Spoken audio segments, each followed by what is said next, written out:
GST వసూళ్లలో Andhra Pradesh మరోసారి వెనుకబడింది. చంద్రబాబు ప్రభుత్వం ఏర్పడినప్పటి నుంచి నెగటివ్ గ్రోత్ నమోదవుతూ వస్తోంది. కూటమి సర్కార్ అధికారంలోకి వచ్చినప్పటి నుంచి పడిపోతూ వస్తున్న జీఎస్టీ గ్రోత్ రేట్ తాజాగా ఏప్రిల్లో మరో 3% పతనమైంది. గత ఏడాది ఏప్రిల్ కంటే ఈ ఏడాది ఏప్రిల్ వసూళ్లలో గ్రోత్ భారీగా పడిపోయి లిస్టులో దిగువ స్థాయికి చేరింది ఏపీ.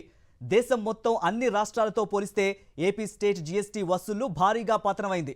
దీనికి కారణం ఏపీ ప్రజల కొనుగోలు శక్తి పడిపోవడమేనని ఆర్థిక నిపుణులు చెబుతున్నారు. ఇక కూటమి ప్రభుత్వ హయాంలో జీఎస్టీ గ్రోత్ పడిపోవడంపై వైఎస్ఆర్సీపీ తీవ్ర స్థాయిలో మండిపడింది. రాష్ట్ర ఆర్థిక వ్యవస్థను దెబ్బతీసేలా చంద్రబాబు వ్యవహరిస్తున్నారని ట్వీట్ చేసింది. ఇక ఈ అంశం గురించి మరిన్ని వివరాలు మా కరెస్పాండెంట్ సతీష్ అందిస్తారు. సతీష్, చెప్పండి.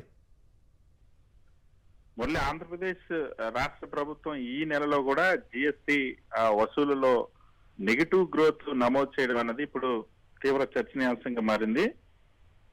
చంద్రబాబు పరిపాలన విధానాలు, ముఖ్యంగా చంద్రబాబు ప్రభుత్వంలో ఏదైతే కొనుగోలు శక్తి, ప్రజలకు సంబంధించినటువంటి కొనుగోలు శక్తి తగ్గిపోయింది. ప్రజలకు సంబంధించినటువంటి కొనుగోలు శక్తి, ప్రభుత్వానికి ఆదాయాన్ని పెంచేటువంటి మార్గాలు కూడా తగ్గిపోతున్నాయన్న అంశాన్ని ఈ రోజు విడుదలైనటువంటి ఒక డేటా రుజువు చేసింది. దాన్ని వైఎస్ఆర్ కాంగ్రెస్ పార్టీ కూడా పోస్ట్ చేసింది. ముఖ్యంగా జిఎస్టీ వసూళ్లకు సంబంధించి కేంద్ర ప్రభుత్వం ప్రకటించినటువంటి జాబితా ప్రకారం ఆంధ్రప్రదేశ్ రాష్ట్ర ప్రభుత్వం గత ఏడాది ఏప్రిల్ నెలతో పోలిస్తే ఈ ఏడాది ఏప్రిల్ నెలలో -3% గ్రోత్ నమోదు చేసింది. ఏప్రిల్ 2024లో 4,850 కోట్లు ఉన్నటువంటి జిఎస్టీ వసూళ్లు ఇప్పుడు ఈ ఏడాది ఏప్రిల్ 4,686 కోట్లకు తగ్గిపోయి -3% నమోదు చేసింది. ఇంకా ఆశ్చర్యంగా భారతదేశం మొత్తం మీదుగా దేశవ్యాప్తంగా జిఎస్టీ వసూళ్లలో 10.72% గ్రోత్ నమోదైంది. కానీ దేశంలో అన్ని రాష్ట్రాల్లో కూడా పాజిటివ్ గ్రోత్ ఉంటే ఒక్క ఆంధ్రప్రదేశ్ లో మాత్రమే, చంద్రబాబు ప్రభుత్వంలో ఉన్నటువంటి ఆంధ్రప్రదేశ్ రాష్ట్రంలో మాత్రమే -3% నమోదైంది.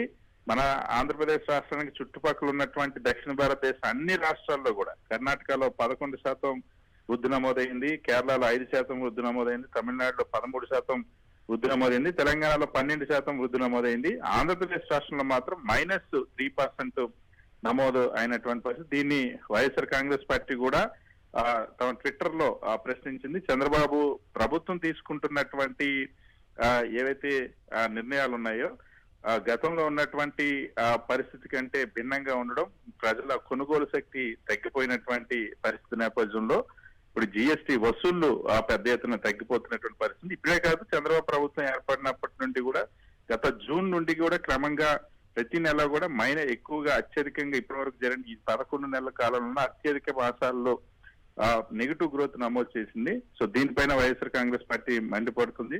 మరీ ముఖ్యంగా ఆంధ్రప్రదేశ్ రాష్ట్రానికి సంబంధించి సంపద సృష్టిస్తామన్నటువంటి చంద్రబాబు ప్రభుత్వం ఉన్నటువంటి ఆదాయ వనరులను కూడా నెగిటివ్ గ్రోత్ నమోదు చేయడం అన్నది ఇప్పుడు తీవ్ర చర్చనీయాంశం.